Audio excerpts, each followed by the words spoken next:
Good morning, man. Morning, Ryan. How you doing? Doing good. Doing good. It's always a nervous feeling doing something new. I know this is the first episode that we're recording.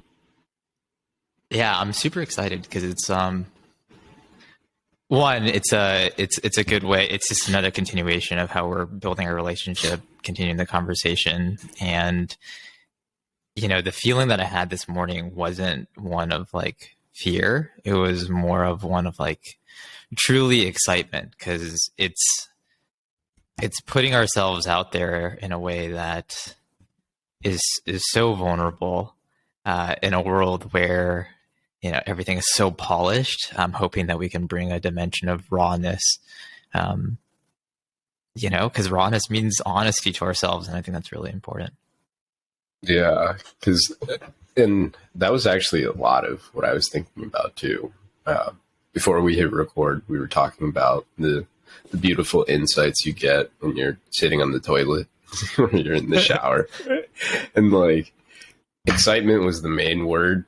And then I started thinking about the name that you came up with, Project Kintsugi, and just the nature of kintsugi as an art, where you're forming things together or putting them back together with gold. And just thinking back on the last 3 weeks of our conversations, it's been a lot of digging into that rawness of ourselves and trying to form insight out of them.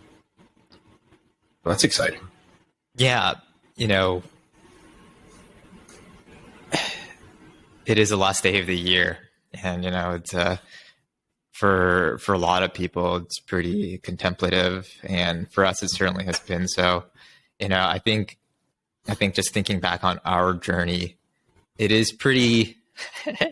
Use the word serendipitous from before, but it's like I think for me, I think it might be neat to just kind of like recap how far we've come in just 3 weeks. I just remember, well, one is I think my post on Asian Hustle Network um, predated yours maybe by just like a few days. And for me, it was my point of the post was really to bring some rawness into the journey itself because I mean I had just left my full-time job to pursue art, and of course first few months were like a massive high, and I did well. And then but I wanted to also, as things kind of slow down a little bit, be a little bit more vulnerable and kind of be like, okay, no one really shares the story that like of somebody in the suck, like just going through the paces and like not experiencing the highs of successes. Like, don't get me wrong, I still have the confidence that I'll hit success or redefine success, whatever that kind of means. And I'm sure we'll get into that. But Yeah. for me, I just like put that out there of like, this is the honest truth of what I'm struggling with. And the post did okay. And then I remember, I guess another part of the goal was just seeking kind of advice and community of people who have kind of gone through the early stages of solopreneurship, or even if there are artists that are willing to kind of reach out to me, then that'd be incredible. And then I saw your post and I watched the video and I was like, wow, this is so vulnerable and so beautiful. But at the same time, as you were recounting the final days of the agency, the highs, the lows, the way that you put together the video, I think the B-roll was just like really well selected, and the way that you spoke to it had this like underlying like a calm reflectiveness to it. Ultimately, it wasn't like a boast. Like, I mean, because of the nature of the subject matter, I wasn't boastful, but I just saw so much there. Like, man, I've got to pick this guy's brain, get to know what he was thinking as this was going through, and this is so romantic, man. But like, I thought there was just like something there of like, okay, this requires me to reach out and really get to know this guy. And so, just from the wisdom that you've learned, and it was just like, yeah, that's my side of the story, I suppose. No, that's such a great recap and I'm really like we've talked about this before, but like I'm really thankful that you've reached out and that we started this friendship because it like the fact that you watched the video and felt those emotions conveyed and real inside, that also makes me really happy just from a creative standpoint, because those were the precise feelings I was trying to get out. And in a way, it was like it's been like this new journey post agency entrepreneurship. It's been really cathartic from an emotional standpoint. And like we talk a lot about self-actualization and sort of the efforts to go dig deep inside of like what really like hurts inside of us, that also kind of butts up and meets against like our desires too.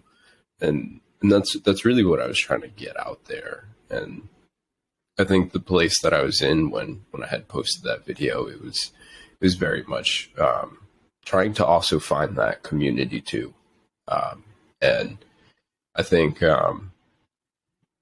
just the pains with like ending the business, and also just trying to figure out like what's the next move. Is it get a job? Is it do freelance? Is it start another agency? I think being able to find like-minded people who can sort of support but also give advice and really sort of like go through this grind together, that was the ultimate goal. And so like we were saying, like serendipity is really like it's just wild how the world works. And now like last day of the year, it's been a wild ride. Yeah, it certainly has. I'm curious, when you put yourself out there with that level of vulnerability, I know you said you were seeking community, but were you consciously knowing that like this isn't like a flex, right? This is like, if you look at kind of the ethos of Asian Hustle Network, or a lot of these, they all kind of follow the same kind of arc, which is I come from nothing. I grinded really hard. It's like the classic hero's journey, right? But they typically end it on the fact that they've experienced this like really high level of success. And a lot of it is super inspiring. Don't get me wrong. But for you to go against the grain, like what did that kind of feel like for you? What was going through your mind of like telling a story of ultimately shutting something down? Yeah, no, that's really interesting, because like I'll be honest, I didn't even process that portion. Like in a funny way, it was like, I think my logic was like, okay, I feel all of this pain, but here's an opportunity to explain the successful marketing I've done before, while also just trying to express like some sense of grief, but hope in the same breath of that sentence. And I think the ultimate goal is to meet people. If people running brands or entrepreneurs reached out that needed help from a marketing standpoint, I figured that would be awesome from a freelancing standpoint. But otherwise, I posted it assuming like, okay, like this is going to get like 10 likes, like 10 views. Then I'll just move on with my day. And in a funny way, it's like, and like, it's not like it got crazy and got like 1,000 likes, similar to like the crazy like arcs that you mentioned for other like posts on Asian Hustle Network. But yeah, like I didn't approach it with like any intention outside of like the catharsis of emotions, and with the hope that it brings me to friendships and potentially like freelance relationships as well.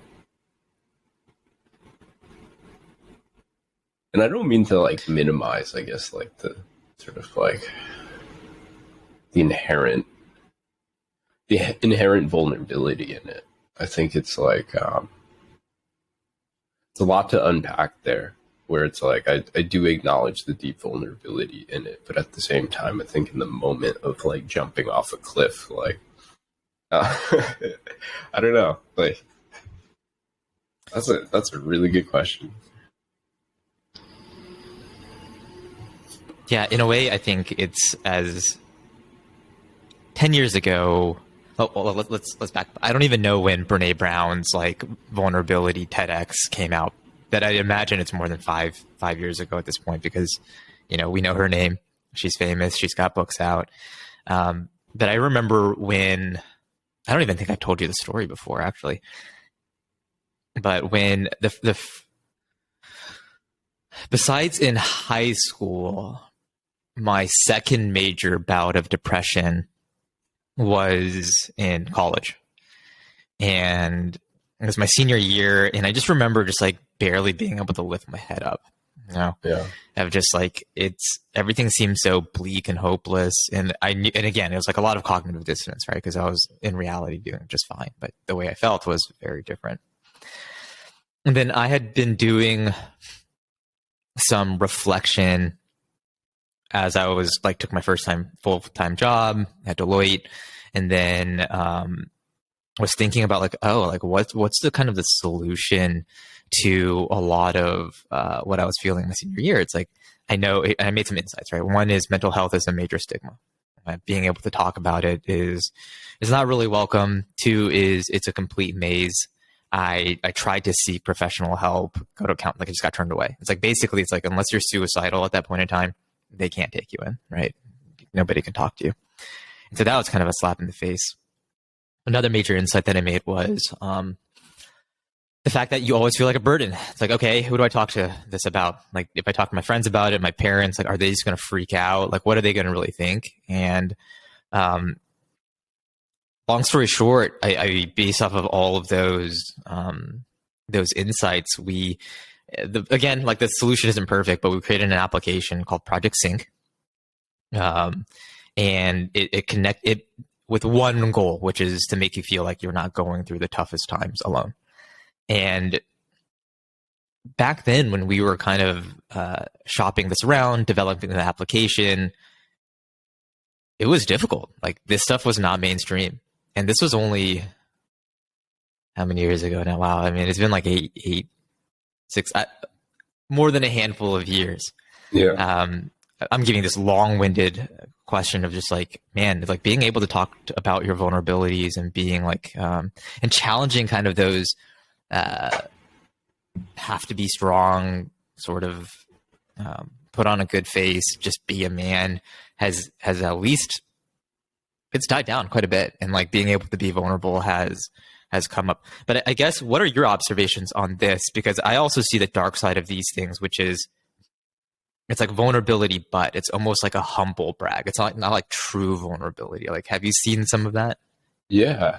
No, I mean there's a lot there, because I think in those times, like, let's say like maybe like 20, I'd imagine it was probably like between like 2012, 2013, 2014, 2015. Like even in that period, like the topics of mental health was still so incredibly stigmatized, where, I mean, I've had lifelong depression.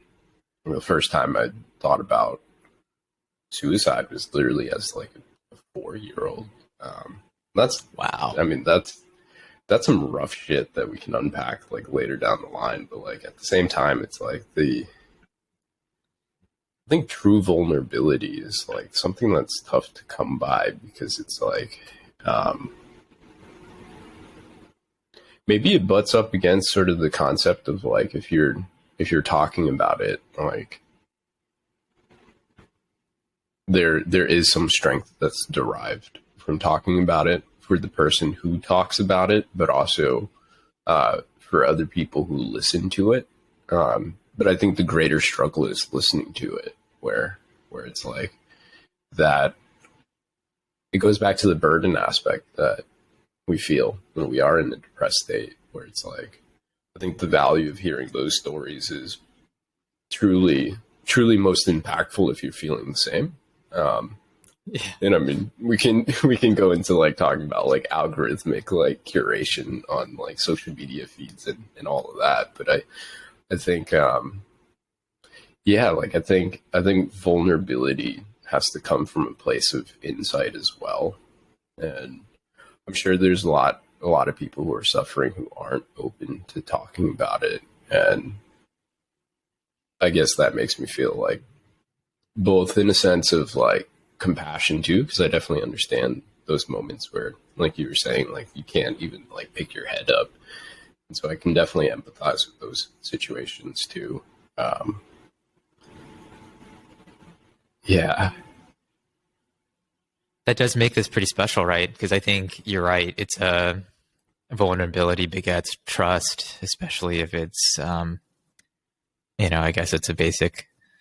If you're vulnerable, other person is empathetic, is listening. That then it kind of fosters that safe space to be able to talk.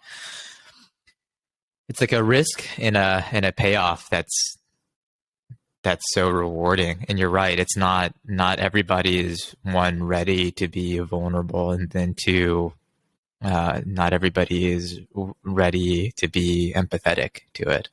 Yeah. Yeah.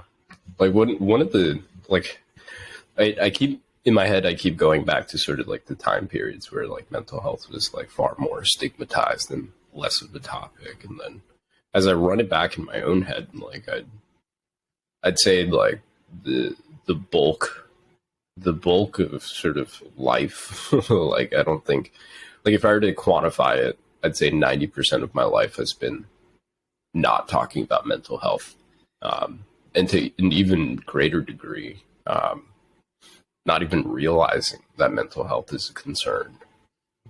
And then in the sort of 10%, I'd say that's the last like 5 years of my life. And so 25 years worth of not talking, not acknowledging it. But I think one of the biggest things that I've learned is just when you talk about mental health, and from a sample size of one of your personal experiences, it opens up a lot for other people who aren't ready to be vulnerable. And I think if we were to like highly simplify it, it's like you're suffering in your own silence. Vulnerability and the opportunity to share that with people who are empathetic behind it, that then delivers you some strength, with the hope that, of course, like you make it through, right? And I think the sheer nature of talking about it, it is worth that risk of being able to like give someone else the courage to also be vulnerable so they can find that strength too. And it's worthwhile, even if it's like, I mean, there's always all of this like thought of like, oh, like you don't want to be so open about it because like, would you be able to get a good job, right? Like HR is going to be worried that you're going to off yourself. Like I say that like right. So casually, but I mean, those are real concerns, right? A lot of people have.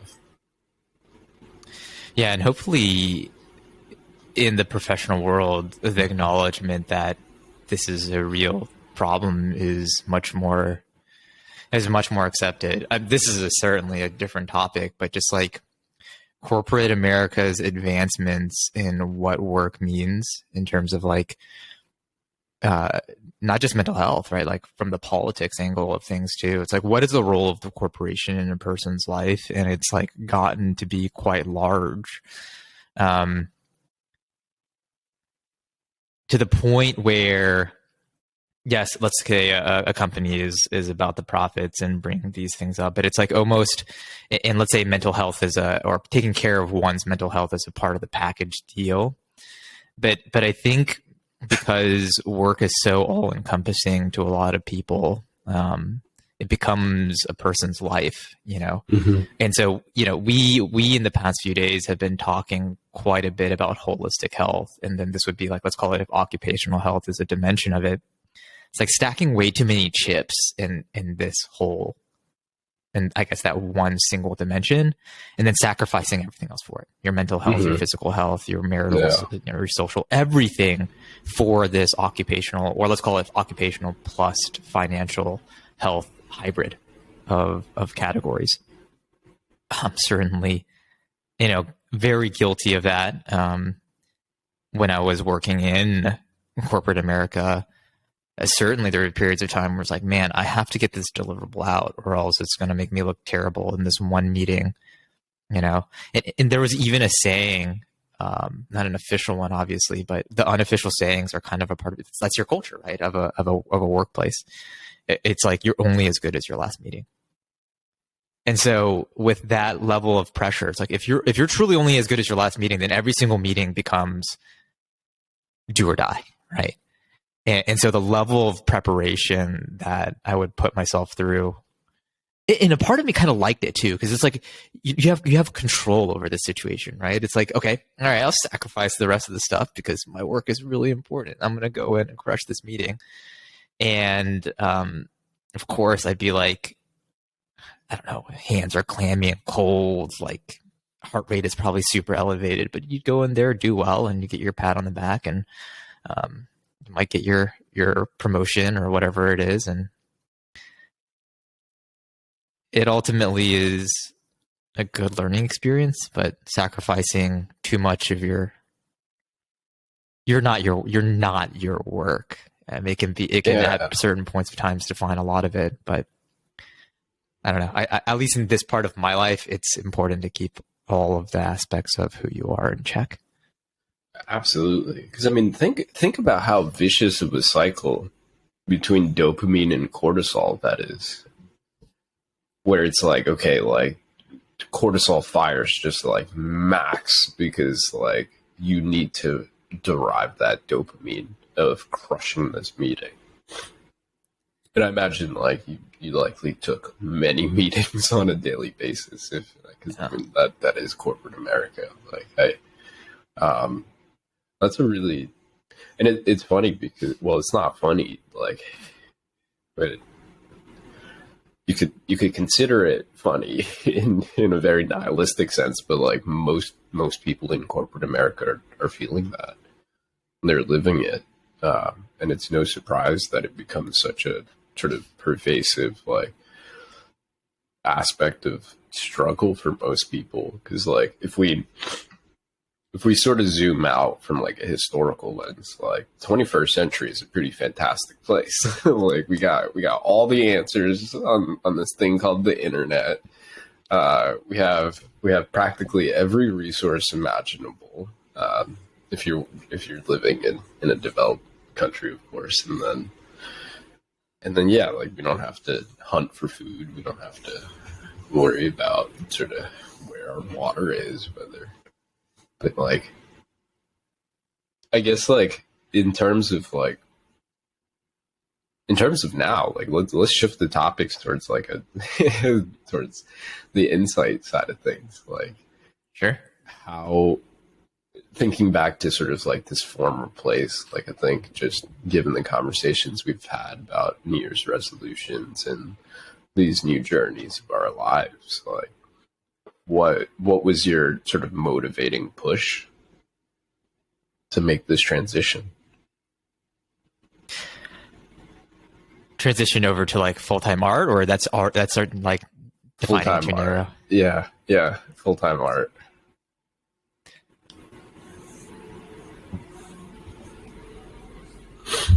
I think as a part of that crazy cortisol dopamine cycle, the amplitude was just like, I don't know. It's just too extreme, some of those feelings. And not to say that I don't want like to feel the range of emotions now as a full-time artist. But for me, I basically reached a point in my previous career where I looked at how far I came. I did a pretty traditional safe-ish path of like, yeah, really lucky, got a full scholarship to Georgia Tech, went to consulting, went to industry, got my MBA, went back into consulting, climbed a couple of rungs of the corporate ladder. Mostly a really great and fulfilling time, to be honest. But yes, some challenges as well. But I just kept on asking myself, like, is this it? And in the back of my mind, and I think deep down in my soul, I always knew I wanted to, one, build my own dreams instead of building the dreams of not even necessarily building the dreams of others. I don't think I have a problem with that. I think it's building dreams of a faceless corporation, or like building the dreams of something I don't really feel at a deep level. And so at the same time, some insights came through of like, I think me as a person, I really value forming or feeling like deep understanding and connections amongst people. And so there's a couple of ways that art helps me really derive that. It's because when I'm painting, I'm flowing, I'm feeling so much. It's a part of me. It's everything that I have in that moment, everything that I can possibly offer, I'm putting into something I can create. And so when somebody had, let's say, commissioned the work, or when somebody collects that work, just that level of feeling, it's just like a level of feeling of understanding, feeling treasured, feeling valued, feeling really deeply understood, even without a ton of dialogue. It's just complete magic for me. And I just never want to, and I just want more and more of that feeling. And so combined with the fact that like, I think, not that I couldn't have learned more in corporate America. There's certainly more to learn. It's just that necessarily at this point in my life, I wanted to learn something else. And then, I think I looked at kind of my situation. I'm 32 years old, probably will have kids at some point soon in the future. I'm already starting to get more risk averse, but I have a certain risk threshold now that this permits it, or at least, my finances, the support of my family, the support of my wife permits me doing full-time art as a possibility. And so for me, I'm just thinking like, if it's not going to be me with this kind of resource level, with this kind of luck, with this kind of support from my collectors, from friends, family, then I'd regret it for the rest of my life unless I made kind of the jump. Yeah. And that's beautiful, because like my immediate thought was just the stories of people on their deathbeds, and their last statement is almost always just some form of regret, where they wish they had done something in an earlier part of their lives that they inevitably didn't. And I think there's so much power in that, especially because it's a choice that you've made that allows you to like further the expression of yourself. Because I think like self-actualization has been such a recurring theme in our conversations, where it's something that can occur in so many different ways. Like, of course, like I'm sure there are people who self-actualize from a corporate standpoint, but at the same time, you can also you could paint the picture that when you're in corporate America, you're playing a character as well. And that character has a hero's arc. There's a journey for them to sort of embark upon, right? And then the rewards are what society typically defines as like, okay, this is what you need to have. White picket fence, property, dog, 2 kids.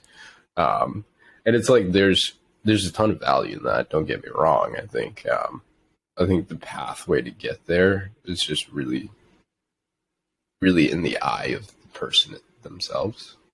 And so I think there's so much value in trying to like express oneself in the purest form. Yeah, that's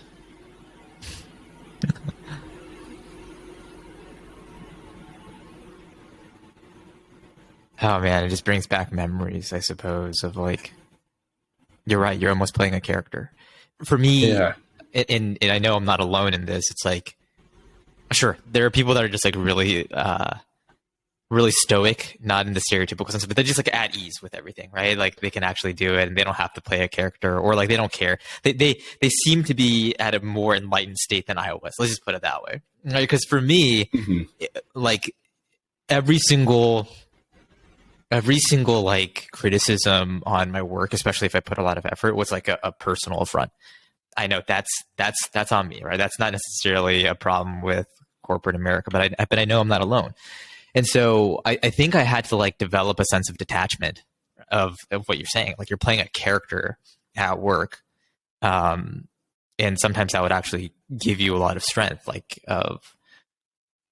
there's like, I don't know. Now it's just bringing back like things that we read on. there's like a study, if you wear a lab coat, you're going to score higher on a math test, right? Or if you're like, it's just like, and so, all right, if you think you're XYZ in the workplace character and just like crushing it, your performance is psychologically going to be probably a lot better. But I do think there's a cost to it. One is kind of what you mentioned of, does it carry over into how you reflect yourself in real life? Not to say that job isn't real life, but you know what I mean? Yeah. And then let's say now you've bought into, okay, have to have that white picket fence, 2 dogs, 2 kids, or whatever it might be. And then are you then playing a character for like the rest of your life? And so I think unless you're like very conscious of these things, you're at risk for it. And then I think, I don't know why I guess it's, I don't know. I don't know why we care so much about just being so genuine, of like that, shun all of that away. It either has to be authentic to the core, or die trying, but it cannot be playing a character. I don't know. What do you think of that? Yeah, no, exactly. I think because I think the storyline itself, like that doesn't matter, right? There's like I had a friend back in college. I went to Babson College. Like, insert all of the glory statements of number one in entrepreneurship, like for 30 years, or whatever. And so I say that to sort of like paint the context, the cultural context. Everybody's trying to start some type of business, or build a startup, or grind in the evenings and into the late nights, on and so forth. And my friend, he tried all of that, and he was just never very successful with it. And I remember maybe 3 years out of college, we had a conversation about it, and he told me it was always weird being at Babson in this culture of go start a startup, make a ton of money, raise a shit ton of venture capital, so then you could go IPO or whatever. Because for him, all he had ever wanted to do was to start a family. And he's 3 years into corporate, still in the lower rungs of marketing, ton of credit, ton of college student loan debt. But he was loving life. He was with the girl of his dreams from high school. They got married recently, and so he just painted this much more sort of like, I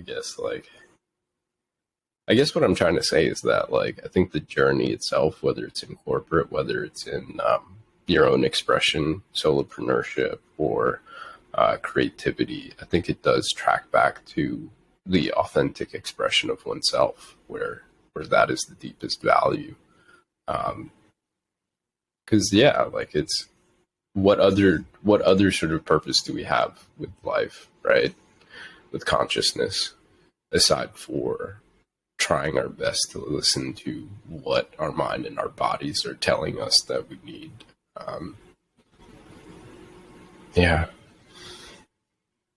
It's a trip, dude.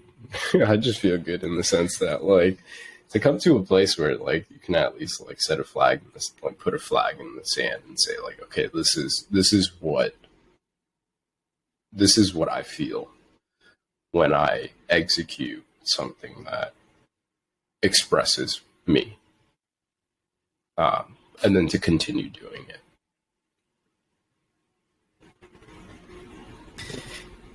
Do you think you can can you escape from your authentic expression and self?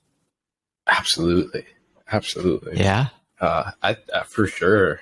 Kind of like what we were talking about yesterday, like the beauty of, like, human logic. Like, we'll come up with every sort of excuse or self-protective mechanism or thought to not do something, where, like, trying to think of a very specific example. But do you think, like, the truth will come to light? Inevitably. Yeah, like, it'll manifest either in bad effects or good effects somehow, right? Like, if if you're repressing your true self, it's got to come out somehow. Yeah. Yeah, Absolutely. either in the sense of like you're deluding yourself and everybody can see that you're deluding yourself except for yourself, or you're so freaking stressed out that you carry that stuff back home, or that's. I think there is just like a lot of negative consequences with not honoring your true authentic self. Yeah. At the same time, I also think it's so hard to have the clarity of authentic self, and also just like how to amplify it, right? Like what to do with it. Like let's say you have like a really good insight on what that actually means and what direction you're going to go in. At least that's something I'm personally struggling with. It's like, okay, yeah, I found a lot of personal fulfillment based off of our conversation already on like with art, but there's so many paths. I'm on like, let's call it year one of my full time journey of non-hobby art, I suppose. Yeah. There's like so many paths to take, and a lot of it's like, frankly, it's like terrifying. Whereas maybe a couple months ago, it's like super exciting. I don't know. How do you feel like now that you are doing kind of freelance, like the whole world is your oyster given your skill set? But do you see it as a double-edged sword, like that level of opportunity? Definitely. Because, yeah, I mean, there's a lot of hope combined with a lot of fear. And I feel like that's a really potent sort of combination for execution. Largely because, like, I mean, I think when it comes to the standpoint of like trying to get more freelance business, like I reflect back on my career of working for nutrition brands, working for large Fortune 500 brands, and it's like the marketing efforts generated tons of revenue for these brands, and the principles that the brands lived by are not the same as mine. And to a big degree, I think that I feel like a sense of responsibility. Retribution might be too strong of a word in that case, because I think in the context of like nutrition brands, just the sheer volume of plastic bottles that are very unlikely to be recycled, just being pumped into the earth as waste. And I feel a big sense of responsibility in my decision making when it comes to the brands and entrepreneurs that I choose to work with, because I want to leave an impact in a way that doesn't hurt, and I think aspirationally in a way that does help. Because at the end of the day, like being a marketer, I'm not curing cancer, not innovating physics, engineering, any type of way. I'm convincing humans to place their values into something that requires them to pull their wallet out, right? Like, and I think that's like, for the sake of like simplifying it down to that standpoint, it means that my choice for the brands and the principles that they stand behind, it's also a direct impact on other people and their principles and values. And so that gives me both hope in the sense that like I can work with people that I care about or hope to. But it also gives me a lot of fear too, because it's like being a good person doesn't mean you pay your bills. Like there's kind of like a lot of fear in that too. Yeah. I mean, I can resonate with that last part quite a bit, right? Because it's for so many years ingrained that like, okay, you do the thing. To say the thing is you get good grades, you get good next school, you get a good job, and then you just put your head down, do the work, you're going to be able to pay the bills. And for me to step outside of that, to seek more of this, to seek what feels super fulfilling for me, and the difference that I want to make in the world comes with a certain amount of risk as well, right? Because it's no longer it's not as simple as I just paint and then people are just going to buy it. I have to also do marketing, and also my work is always changing depending on how I'm feeling or evolving. I don't know if the next series is going to sell, or I don't know. But in order for me to grow as an artist, I kind of have to just keep trying and trusting my instincts. And there is certainly a lot of fear or value change from that as well. I know this is a perennial topic for us as well, but just like we're going through a lot of change right now in our lives, and for me, I've changed the trajectory of my career, but my value systems haven't caught up. Right? It's just the fact that what is the measuring stick that I'm going to be using, and I think for the first time in my life, I both have to intellectually understand it's not going to be money in my bank account or how much money is coming through. No, don't get me wrong, I have to pay the bills too. But it's something other than that. It's something that is perhaps how much integrity is in my paintings.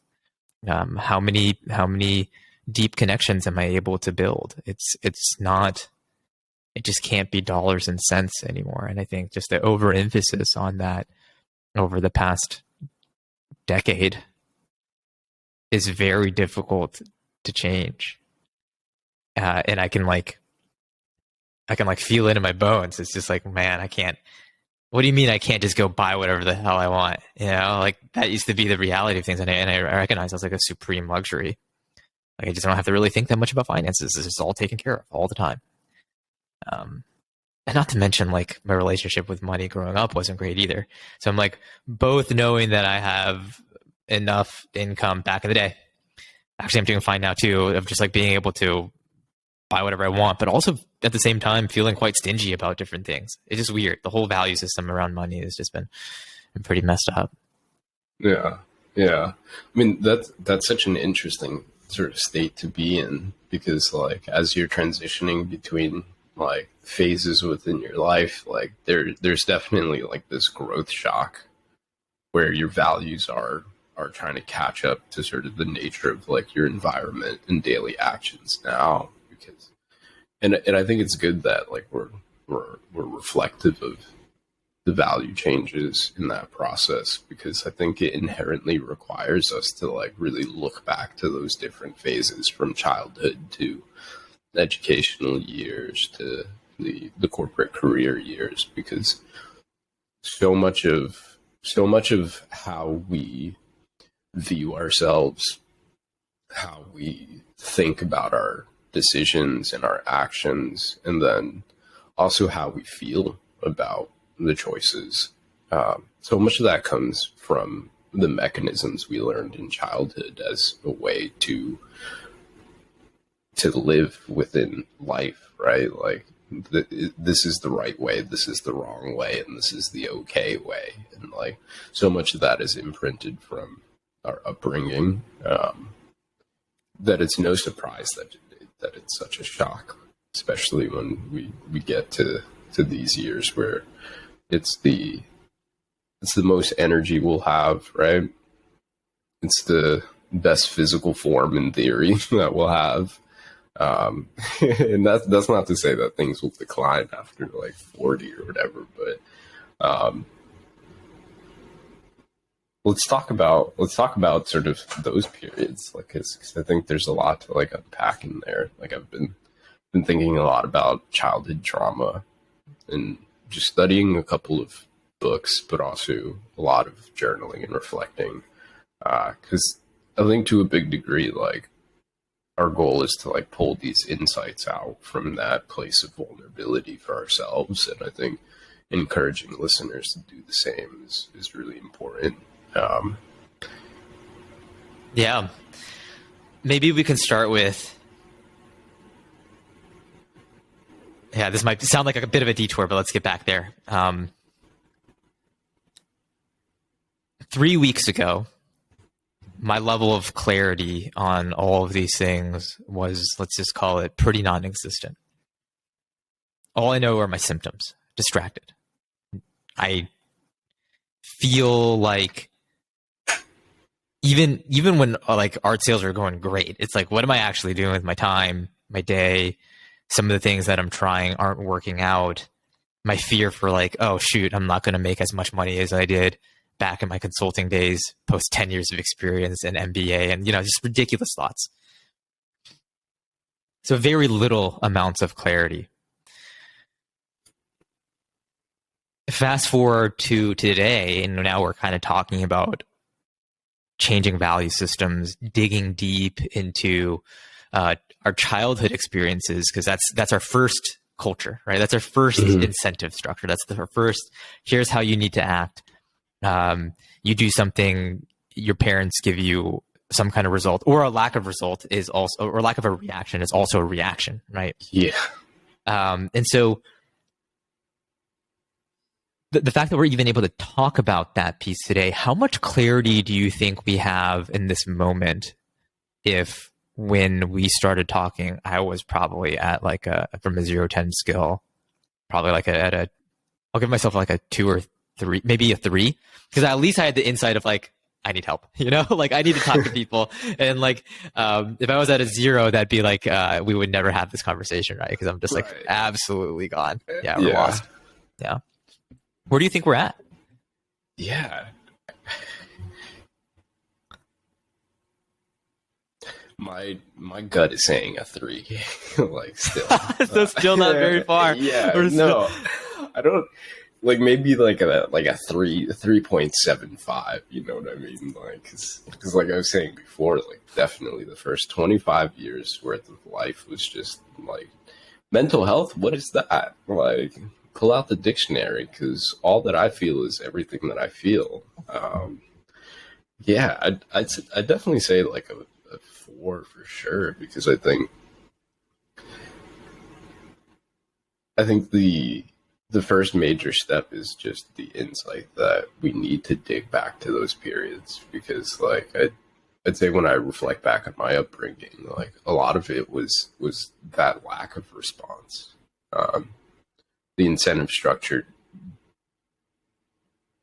was just a Rubik's Cube practically, because like as a child, you're trying to unpack the definition of emotions that are exhibited as a result of your actions, the emotions of others, but also the emotions of myself. And it was like growing up, like growing up working class and raised by my grandparents. My mom passed away as a child, or when I was a child. And it's like empathizing with the state of anxiety, concern, financial constraint, that my grandparents and my parents were sort of under. It's like when, I guess what I'm trying to say is that like I empathize with the state of pain and suffering that they were in, but at the same time, there was no way for me to understand the gravity of all of that as a child. And so in turn, my response was just closure. It was just closure. Do you even think your parents and grandparents had clarity? Definitely not. On what they're going through. Definitely not. Like right? if I were to, like if I were to grade them like right now, like I'd say their grade is probably about a 3 as well. and so like the state of sort of like intergenerational trauma is just like unbelievably real, because like I think like if we sort of like think about the fact that like in the 2010s, like we as millennials didn't feel comfortable talking about mental health. It's a different picture when it comes to like Gen X and boomers, where the gravity of maintaining strength and composure for the sake of society, for the sake of family, especially in a Chinese family, that was even greater for them. And so I might even like down tick their grade to like a 2. Yeah, maybe. Yeah, right. Like, I'm a little surprised you think we're probably only at a 4. Where do you think the average is? Let's just call it of the United States, because I yeah, understand this is kind of a silly question to ask, because if 5 is average, I'm also willing to accept that because this wasn't because of our specific upbringings, and because this wasn't really a part of our mental vocabulary, and there are just people out there that are so much more conscious of themselves, and we're kind of just experiencing this for, let's just call it, our adult lives. Whereas some people perhaps were taught these values from a child, and then their relationship to themselves, their understanding of self is just much higher and much healthier. So in a way I can understand it and believe it, but in another way I'm just like, there's no way that and I know we're going to swing, right? Like today we're a 4, tomorrow we might be a 5, and then a year we change again and we have to go through the same learning cycle. But yeah, I don't know. You really think we're that low? I think to a degree, yeah. I think to a degree, for sure, yeah. Because if I were to zoom out, like I'd say like I'd have like a 60% sort of success rate when it comes to like responding in a way that's healthy. And I feel like I might be like being hard on myself about it, but at the same time, it's like, Yeah. Well, yeah, that's another dimension, right? I think there's. Oh man, it's been a long time since I've read the book Emotional Intelligence, but at least there was like 2 core dimensions of like the internal side, because I think there's like 4 quadrants, right? It's like external realization and ability to control, and then internal. So I'd like to call it self-awareness, and then self-control. I'm butchering it, but there's a dimension of that. And I think I always scored, at least back then, I scored really high on the self-awareness. It's just like from the constant rumination, right, and whatnot. And a lot of that is like pretty masturbatory, because it's just like doesn't really go anywhere. But at least it means you're constantly kind of thinking inwards. And then I didn't score so high on the ability to act from it, right? And so I think both of what you described can exist together, which is you have high self-awareness of like, you recognize your depression cycles, you recognize that your patterns of behavior, but you're still unable to change them sustainably. And yeah, I mean, I think those things can exist simultaneously. yeah. Yeah. Maybe that's what makes it so difficult to quantify in a way that like feels incredibly accurate, you know, because it's like it's a journey. It's a journey of building that muscle. Because it's like aspirationally, I'd love to respond in a way that's healthy for myself and healthy for others, like 100% of the time, I think. And I think that self-awareness for that aspiration is important as well. Because it's like part of me is always just like, part of me is always thinking like, shit, like, parent blaming is such a gratifying feeling. like put it on them.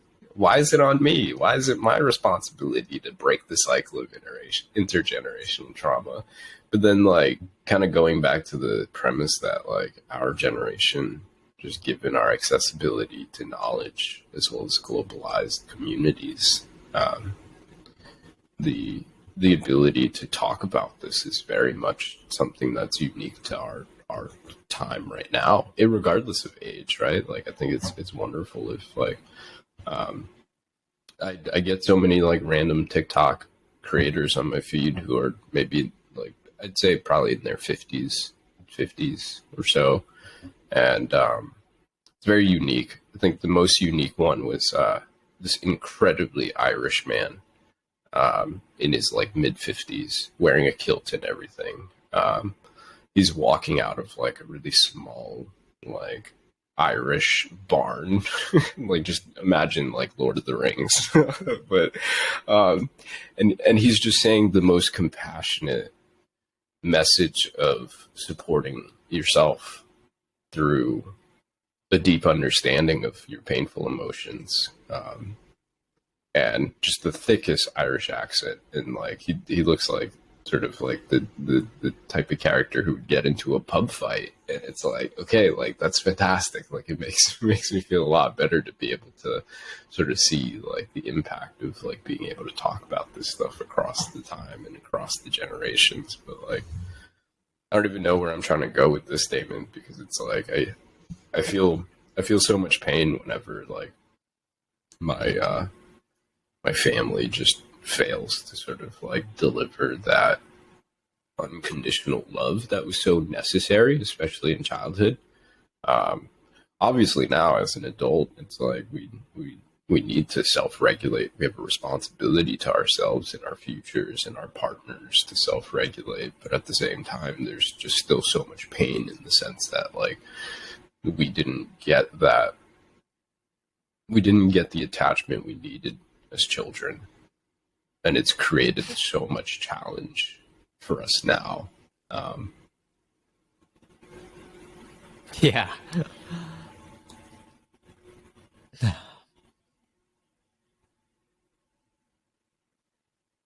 Yeah, and man, now I gotta rate myself a 2, you know? Certainly that's, I mean, just this past Christmas, right, which is just a few days ago at this point in time, I was kind of talking to my dad about what support could look like. And I've told him multiple times kind of the story of me leaving my full-time job to go do art. And I told him, it's like, I don't just believe I can make a living doing art. I'm going to be a significant Chinese American artist. Significant. And he's like, are you sure you don't have a major mental illness too? That was his first response. And I'm just like, why can't I believe these things, Dad? Like there are plenty of people who at later ages in life have found their passion and done well, right? Or XYZ example of plenty of cases of success stories. Why shouldn't I believe in myself? And, you know, like his first response is just to be so negative and like, so like you're crazy. Sort of deal. And then I kind of talked some logic, and I started kind of talking about this fact that the support. So, he started defending himself by saying, well, you should feel fortunate because I never stopped you in any of your pursuits. Right. But that's like a lack of that's a non-response, I would call it. In fact, it leans negative. It leans really negative, right? Leans gaslighting to it's the polar.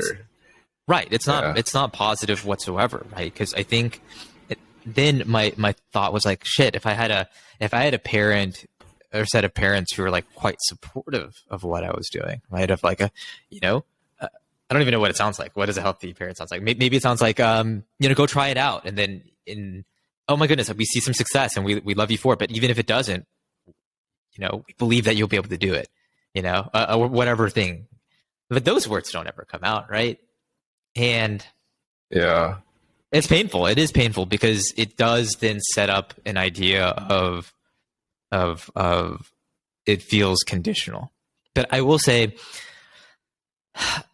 whereas I'm still not over it, and I don't know if I ever will be in my lifetime, my parents have also stated multiple times that they weren't equipped. They don't know any better. If you think about it, they're children of their parents as well. And they don't have the tools to be able to like really pry this stuff open. They just know that they're sorry and they kind of hit the limits of what they were able to do. A part of me just wants to take it and just like, you know what, you're right. And I do forgive them for sure. But a part of me is just like, why didn't you ask questions? you had so much curiosity to see what life is like in a completely different country. And you never thought of like asking what like best practices are to raise a child. You never questioned whether or not what you're doing was right or wrong or effective or not. It was always just fine. Like just thinking about how much introspection that we have and how much we criticize ourselves on even the dumbest of shit. You would think a semblance of a question of like, you know what? Maybe if Ryan gets a B plus on this, we want to encourage him to do the best that he possibly can, but maybe it's not that big of a deal, you know? Or if XYZ children can score a perfect score, but he cannot, we should just encourage him to do the best that he can. We don't have to make him feel like he's completely less than, he's not as valuable as other children. But I feel like just they didn't have those questions growing up. They just assumed that whatever they were doing was right. Maybe that's not right, or they just didn't think about it. Maybe it just wasn't even conscious. But yeah, certainly. I mean, it causes a lot of pain, I think, later on, because those value systems are almost impossible to change. It's more of just a recognition. It's what you said, right? Okay, all right. These are, my childhood is my childhood, yours is yours, and we'll never be able to, quote unquote, escape it. But we are adults. We have agency. We have a lot of elements that we can control, and it behooves us to be able to do so, or at least try. Yeah, because the insight from asking questions that we'll likely never get the answers to, it at least equips us with a bit more clarity of just who we are and why we respond to things in certain ways, like achievement, for example.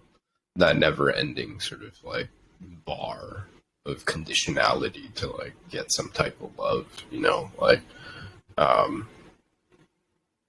because I guess like it's somewhat sort of like alarming to me where a lot of the sort of conversations that I have with Asian American friends and their relationships with their parents, it more commonly moves in the direction of our generation providing the forgiveness and then making the active decision to close the chapter on the parents also having understanding, where it's like, okay, like there's fantastic insight for us to ask all of these painful questions, rhetorical questions, because the act of asking the rhetorical questions provides us more granularity to ourselves and our decisions moving forward into the rest of life. But why does the chapter always have to close when it gets to the parents coming to that understanding too? I think that's something that I'm trying to answer over time, over even more scrutinization, and I'm hoping to capture that in content too, because it's like I want to answer that question. Like I had one friend whose father's on. I have two friends actually. Both of their fathers are close to passing away from illness, and both of them also Asian American men, and one of them over the course of the last 2 years has just provided as much care as humanly possible. Whether it's home attendance, whether it's making sure that he's well fed, not putting him into a nursing home, always spending quality time with him and talking to him, trying to get a better sense of like how he feels about his mortality. And then in the almost exact inverse of things, my other friend hasn't done any of those things, where his father is in a nursing home, he doesn't visit often, largely because of his fears of having triggers in any interaction with his father. And so, so one of them has given compassion, has given love, has derived understanding. The other has also derived understanding, but in the sense of self-protection as well. So both have gotten some insight, but both of them have come to a place where it's like, he's going to pass away. I don't see any value in this conversation. I've seen value in my insight, but perhaps it's best for them to just pass away in the state that they're in, without having a deeper understanding of the impact they've had on their sons. And it's like, it's yeah, it's a wild fucking situation, dude. Like, so when the thought that's going through my mind now is, it's not, then it doesn't become about the insights of either father or son. Then it just becomes one, I think, out of straight compassion, straight humanity, of setting aside any potential gain of insights or self betterment, and really transitions more towards, you know, a graceful end of life. And I know that's something that I certainly want to have, of like, in I don't know, this will likely change, or I don't know how it will change, but I do feel like there is an element of like needing to deserve it. Like if you're like a shitty father, like do you deserve your children's, I suppose, care and compassion in for the rest of your life? I don't know the answer to that question. I would hope that the children are able to, at the same time, respect their own boundaries, right? And like, you definitely don't want to get triggered and like get real nasty about things. But at the same time, you also almost want to be the bigger and better person. And I know personally how difficult this actually is, right? Because the emotions are so visceral. When you're, it's kind of crazy, because as a child, your father towers completely over you, right? And as tyrannical as they could be, or as like non-loving as they could be, that's kind of what's ingrained, right? And I am now physically much larger, stronger than my dad, who's got graying hairs, a gray beard, but still the same emotions are like, I can feel them. They're there. Even a year ago, going home would be very difficult, because it's just like, I don't know which version of my dad I'm going to get. Is he going to start trying to press political buttons and just like everything that I've politely said, hey, let's not push that topic. He just wants to blow it open. And then he puts everything back on you. He's just like, well, I'm your dad. Like, no matter what, our love is supposed to be stronger than how you feel.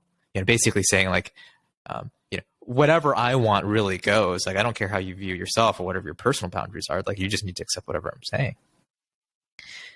And, fast forward to today, where I think there has been significant progress. Like, he will respect boundaries, or I'll disengage. Or, even if he doesn't, I'm at a better mental place where I can forgive him, see his limitations, and just try to be kind.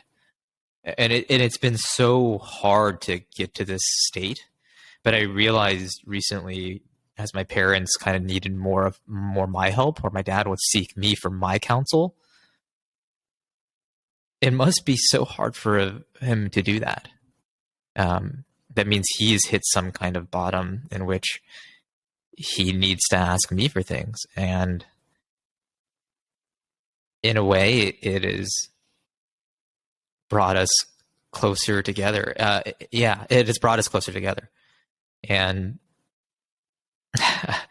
I'm rambling a little bit. One last thing on this is he admitted in our last conversation over Christmas, it's like, there are limitations to our generation. And your generation, Ryan, like, I think he was reflecting upon what he was saying, like, about my art career. He's like, dude, you're crazy. And then he kind of switched it around and said, like, hey, the term he uses, golfy, right? And that means high flying. Like your generation can be high flying. And I kind of immediately quipped back and just stated, Dad, if you had shown me unconditional love, or like things were just a little bit more different and I wasn't always so fearful and just had that security and love, do you know how much higher flying I would be? I've lived like a pretty fortunate, lucky life, right? Full scholarship. I basically didn't pay for any education and got into pretty top schools. Would have had a fine career. But part of me always wonders, without all of this plague of like feeling so shitty about myself, feeling so insecure for so much of my life, despite high performance, like how much more accomplished or happy or whatever it might be. Yeah. And my response to my dad was just like, so let me end it up on a really positive note on the Christmas story. It's like, I gave my parents a hug and my sister a hug. And that's not typically, I'm like not that physical, I suppose. My parents, I wasn't raised that way, but they had been going through some really hard times as well. And I feel like they were, what they needed from their son at this point was my love, in a way, I can put myself aside and we're ready to bring our relationship to the next level of solid ground, Yeah. So like, I definitely hear the stories of your two friends, and it's just, it's hard for me to hear, especially the one who wants to set up his own boundaries. And I totally respect that because I was just there. But in a way, if they can find the compassion, our parents perhaps don't need to hit a next level of consciousness or understanding. They're at the end of their life. Yeah, not my parents, but you know what I'm saying. Yeah. No, there's so much beauty in that, like both from just kind of like the dynamics of the interactions with your dad, culminating sort of into the idea where it's like, if we grew up without unconditional love, like it harbors all of this complex feelings, complex sort of like challenges that really does limit like our growth. It limits the expression of the authentic self. But at the same time, having to go through all of those challenges as a result of not having unconditional love in this sort of like very simple cycle, it brings us back to the place where it's okay. Like, we have to make the active decision to provide unconditional love, because in a sense, it's like that's both the problem and the solution. Because that's just a better way to do it, right? Like, because we wouldn't feel all of this pain if we had gotten it, right? And then at the same time, it's like when we give it, we can also derive that same feeling of receiving it too. I will say giving it is also a challenge. Of course. It was difficult because when you're kind of built with this tit for tat mentality, how do you break through it? Your first step is always awareness, and the second step is like to really feel it and think it deeply in resonance to be able to do it. But I will say it's taken me quite a number of years to even think from the lens of providing unconditional love. It's almost always an expectation of tit for tat, at least for me. Yeah. And I think this is probably one of my greatest learnings over the past few years is, one, the realization that all of my value systems, or at least the deeply ingrained ones, comes from my childhood. Two is I have the agency to fix it. And then three is I've gone through and fixed some of it, so I do know what it feels like and what journey and how difficult it actually is. But, just reflecting upon it, it gives me great hope, because it's like, wow, a year ago, I wouldn't be able to talk to my parents. I would not go home. Yeah. And then, even though external circumstances and a lot of things in the family are going really are tough, but this past Christmas, this past Thanksgiving were probably some of our best conversations, most heartwarming. No fights. I didn't storm out. And so I think we can do it. Yeah, I think we can do it, and I think we can give it. And that'll probably be, wow, it might be one of the best things we can ever do in our lives, Gary. I think so. You talk about purpose. Absolutely.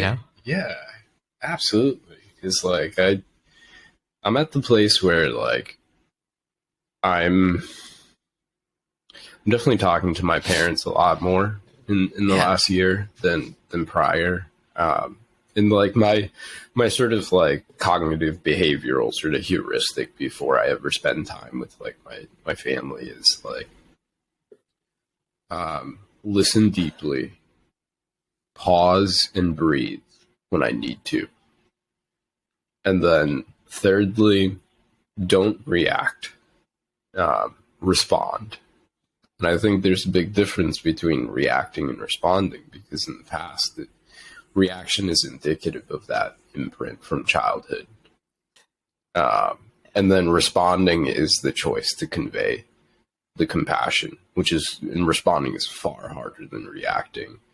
And so even with those like heuristics, it's still such a massive challenge, because like even the other day, like we talked about this, and I'll just give some quick context, but my girlfriend Sarah and I, we had dinner with her parents as well as my parents to basically ask the family for permission to get married. And I bring out the engagement ring and I show them, and everybody's like super happy. And then my dad just starts talking about my weight, and he's like, what? Well, stop losing weight, so that way when you guys take the photos of, actually, I'm thinking, I don't think we talked about this in our last call, but and it's been a recurring topic in the last like 3 months or so, because I gained a shit ton of weight during the pandemic, and like I felt terrible. I felt terrible about myself. I physically couldn't do like what I had done in the past. I used to run marathons, and now I'm like huffing and puffing after a mile. And so I embark on this like 1.5 year journey of fixing nutrition and exercise and so on and so forth. And it's been a recurring topic in the last 3 months for him to just judge my weight. And he's like, when you're so skinny, like you can't, it's not attractive. And I'm like, bro, like you're my dad. Why do those things matter? And then I go on to explain to him like, okay, like this is how I'm approaching nutrition. It's rooted within sports science. This is how I'm approaching cardio. This is how I'm approaching functional training. Like you're my dad. You knew I was a wrestler in high school. Like, you know that I've worked for nutrition brands. Like, you know that I use quite deeply ingrained research and intellect with my self-experimentation, but it always tracks back to, you better not lose any more weight. Look at how skinny your face is. And he has this like smirk on his face where it, like, the way that I interpret it is like, for him, saying that is meaningless to him. It's the same as, oh wow, what a beautiful sunny day it is. It's a passing statement. Yeah. Oh my goodness. But it just feels so minimizing, right? And so like, I think in the narrow situation of this context, it's like, okay, like I could choose to feel really terrible about it and think back to the invalidation and the lack of conditional love. And trust me, I sip that Kool-Aid like crazy, right? I get so upset, get so angry. And then in the moment, I just try to practice those heuristics. Don't react. So I just give him the most blank face. And that's like, the funny thing is like, that's the trauma response of numbing. Yeah, stonewalling. Yeah, I'm Yeah, just like, stonewalling, exactly, right? yeah. And then over the course of 48 hours, I'm trying to think of like the response, right? And like I go through the waves of like reaction response, like anger response. And it finally culminated into like a compassionate response where like if I were to sort of say this to him, I'd say like, Dad, like I've explained to you the ways that I go about taking care of my health. I've shown you the way that I go about taking care of my health, and I've explained to you that it comes from a place of education, it comes from a place of balance, and it comes from a place of wanting to feel better about myself. So when you make statements like that, it's like it minimizes my feelings about myself, and that's just a terrible thing to do as a father. and then basically that's it, like a short compact statement, like without attacking him, because I don't view that as attacking necessarily, calling him that. but so I think you hit the nail on the head earlier on, which is what his comment with the smirk is as blasé as it's sunny outside. And so I know this is hard because I can also share stories about this myself, right? But why not just let passing comments just be passing comments? Like, in a way, we've let our father, not only in the moment, right, but also the father that is kind of in your mind, thinking through all these rebuttals and thinking through things, I take over way too much mental bandwidth. And oh my goodness, do I understand this? Right, because we're all, not only do we recognize this, but I think Simu Liu in his memoir and all over the place, and also just as I've read or interacted with Asian American leaders, is almost like a true universal statement is we're just little children, we're little boys seeking the approval of our fathers, right? Which is reflects reality, but doesn't necessarily reflect what we should be doing, which is maybe looking at it from an objective lens as well. Like, let's just take all of the emotion out of this, right? Are you healthier than your dad? And do you know a lot more about living a physically healthy life than your dad? How about mental, spiritual, blah, blah, blah. Name all, because we kind of talked about this, right? This is in a way bringing it kind of full circle of like, what number do you think our parents are at? And it's probably lower. No, actually, we objectively know it's lower, right? Because of the times we're in. And in a way, it's like, why do we even need to give it any more power than it is? Which is, if it is just a passing statement, and let me now go on the vulnerable flip side of things, is when I used to get so triggered by things he would say, because he would just shotgun things, and then he'd think that he likes to debate, right? But his debate is not well reasoned, right? It's like he's not like super well read into the thinking of today or the happenings of today, but he thinks his opinions are of high import, or at least he can just list them out no matter what. And then when I would get super triggered, it's like, hey, Dad, you can't say things like that, right? Because like they actually confront a lot of my values, and like I'm not ready to have this kind of discussion with you. He'd be like, just, in 1 year and out the other, right? Not knowing that each time it goes through 1 year into my brain, it is conjuring up all of the negative, all of the memories of me being afraid of showing a grade, right? Or when he gets on one of his anger sprees that just come out of freaking nowhere, or like it just reminds me of how unhealthy a lot of aspects of my parents' relationship have been. With themselves, with me, with whoever. He doesn't know that, right? In a way, because they don't have the consciousness of like why certain emotions and feelings are at such a high amplitude, because they haven't done the deep inner work that we're trying to go through. And so I'm trying to, whenever that voice in my head is like, man, all right, this would be a killer rebuttal, right? Or like thinking through things, I just try to think like, what's the point? That's rent-free thinking in my brain. And then I guess, yeah, I'm trying to do that with a lot of aspects of my life right now, where like if somebody cuts me off or somebody rejects me, that initial kind of swell of pride of like, do you know who the fuck I am, sort of feeling. And then I'm like, I have all these in my brain. It's starting to go, right? It's starting to get offended. And it's like naming all of the material things that I have. And of why I'm like a very important person. Then I'm just like, no, that's pride responding. You don't want to give in to that. That's not a healthy response to things. The more you think about this, the more you have this crazy rebuttal to an argument that doesn't exist from a sting of your emotional pain, the worse off you are. And I'm trying to catch myself in a lot of these moments where I'm finding it pretty empowering, because it's like, I don't want to indulge in any of my disgusting sinful emotions, right? Whether it's pride, envy, lust, it doesn't matter, right? As soon as I can cut it off, the better.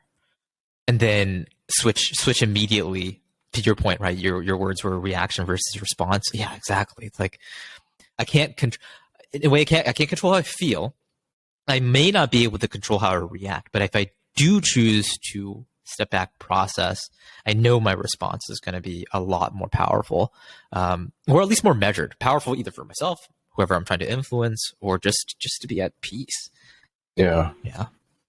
There's so much to that, because it circles back to compassion is the point, right?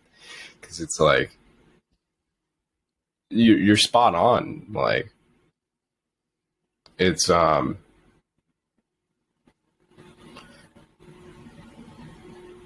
it's that act of letting go. It's that act of letting go for the sake of ourselves and for the sake of them. And it's it's so much more empowering, because it just feels a lot better too. And it's like, as I was running through the rebuttals, I inevitably decided to just not even talk about it. And even before deciding not to talk about it, I think it was the decision of letting it go that really gave me the peace. Because I knew in my head that, okay, next time I see him, he's probably going to say the same exact thing. Same exact thing. Same exact thing. The next time he sees me in June, based on the objectivity of all of the knowledge placed into exercise and consistency and so on and so forth, he'll physically see the fact that, oh, wow, you can actually gain physical weight in the form of muscle mass. And I don't know, in an odd way, it's like, this is me going back to the same cycle. But it's also me just fucking letting go and just doing my own damn thing, right? Like, wow. Yeah. There's a little bit of sort of like the nature of like the story of my two friends, where their decision is to just close the chapter. And it's like, maybe the search for that answer is just that. Close the chapter for ourselves and for them. In compassion. So it doesn't necessarily mean the book is over.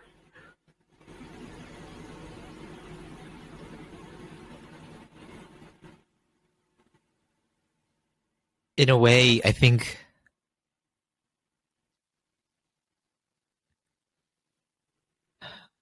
whether it's closing the chapter and opening up a new one, or it's getting into the epilogue, I think a lot of the journey actually begins at letting go. Right? Because then you've closed the chapter perhaps on, or you're at least not giving, you're no longer waiting or giving of great import the trauma, the memories. You're letting those things go so that you can let emotion, or let compassion, or let progress in. Yeah. Right? Because unless you do, you're always going to be, it's like having weights attached to your ankles, right? Mm-hmm. Because you think they're important. or because they occupy so much of your mental space. It's like once you let those things go, you can let a lot of the better, the deep philosophical term of let better stuff in, I suppose, Yeah. Yeah. Feels good. Feels good, man. I think that's the key. Yeah. Let go, let God, let the universe, that's sometimes, we're not always, ironically, that's the way that we retain control sometimes. Right. Yeah. Yeah. It's a beautiful moment. That was cool. That kind of organically tied itself together. Yeah. Wow. First podcast. How do you feel?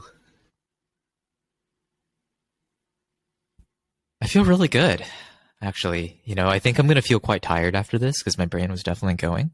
Yeah.